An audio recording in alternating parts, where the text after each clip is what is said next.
Yo, what's up guys, Wakozy here. About a week ago, Honkai Star Rail has dropped a new game mode for the simulated universe called the Swarm Disaster, and let me tell you, this game mode is really good. It adds another form of endgame to Star Rail, and it can also be fun as well as challenging depending on how far you progress. As such, in today's video I will go over the most important aspects when it comes to the Swarm Disaster in order to make progression easier for you. So, what is a Swarm Disaster? Well, it is a different version of the simulated universe. It builds upon its core concept and then expands it even further. It has various difficulty levels, and as such it can be enjoyed even when you're not at the full endgame just yet. But before we get into the actual Swarm Disaster and a bunch of tips I have for you, let us first talk about the basic principle of it. First of all, it does not consume Trailblaze power to do so. Of course, that also means that there are no direct rewards coming from it, just like in the normal simulated universe. But you do get rewards for completing certain challenges, as well as missions within the Swarm Disaster. These rewards can be stellar shades, level up materials, credits, even relic remains, and there are a lot of them, so completing the entirety of the Swarm Disaster will give you substantial rewards. Secondly, the Swarm Disaster is much harder than the regular simulated universe, but there are ways to work around it. First up, like I already mentioned, you have different difficulty levels. Secondly, you have a talent tree with a bunch of passive effects that you unlock by doing certain quests within the Swarm Disaster. You can find those quests over here at the Trail of the Pathfinder menu. All those nodes represent one quest. Quests like collecting cosmic fragments or doing combat challenges as well as getting enhanced blessings. All these quests need to be completed in order to get to the next quest, and for each quest you do, you get points for different paths. In this case, for example, 2 hunt points as well as 2 abundance points. These points will unlock your talent tree, the communing trail. You can see your current progress when it comes to the different paths, and if we take a look at the nihility path for example, we can see that in my case it's fully unlocked. It gives passive effects like damage over time bonuses, break effect bonuses and so on. And the same applies for every single other path. Destruction, for example, gives me attack bonuses or damage reduction bonuses. The really important thing here is that all these bonuses, no matter what path we are talking about, are always active. They are not limited to their respective path, and as such they are your power spike. This talent tree is basically what enables you to slowly but surely progress through all the different difficulty levels of the Swarm Disaster. One thing to keep in mind though is that all these quests will require you to do specific stages of the Swarm Disaster, so you can't do every quest on stage 1. Eventually you will have to do stage 2, then stage 3 and so on.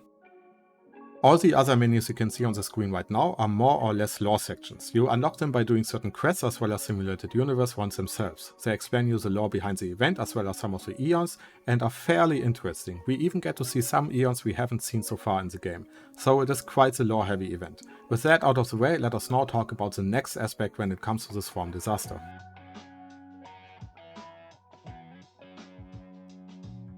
As usual, just like in the normal simulated universe, you also have to pick a path of your choice when it comes to the Swarm Disaster. All the paths, except for propagation, get unlocked fairly early on during the Swarm Disaster event. And as usual, the paths themselves kinda dictate what team composition you want to play. So do you want to play Nihility? Then damage over time teams are your best friends. Do you want to play Hunt? Well, then single target damage teams are the best way to go. It's the same basic principle that we are already used to. But what exactly changes? Well, each path has a new effect to it. So, let us take a look at the Nihility path and the Hunt path. In the case of Nihility, you get blank domains. These blank domains will have random effects whenever you enter them. They can be combat challenges, occurrences, traders, you name it. On top of that, whenever you complete a blank domain, you get 18% more damage over time. This effect stacks and there's no limit to it. Next up, we have the Hunt path. And the special thing here is that whenever you kill a Trotter, you get 30% increased critical damage. On top of that, Trotters are more likely to appear during your run. And once again, there's no limit to the amount of stacks you can have, so technically you could go all the way up to 1000% increased critical damage. This principle of having different effects depending on the path you choose works for all of them. 5-fat sentence, I know, but it is important to point out. So, take a look at all of them on your own, play around with them, they are all really good and all of them are capable of clearing the highest difficulty level of the event. There's also one more detail when it comes to the path in general, and that is that they can all interplay with each other. These effects are fairly impactful and I will leave them for you to discover.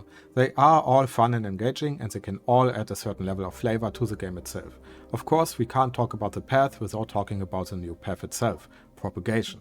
You unlock this one by completing the Swarm Disaster storyline, and once you did that, you can freely use it within the Swarm Disaster itself, as well as the normal simulated universe.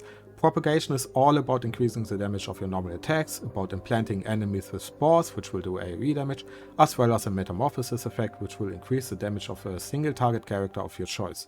This path is a lot of fun to play with and probably the best new aspect to come out of the Swarm Disaster. Alright, so with that out of the way, let us now move on to the actual Swarm Disaster.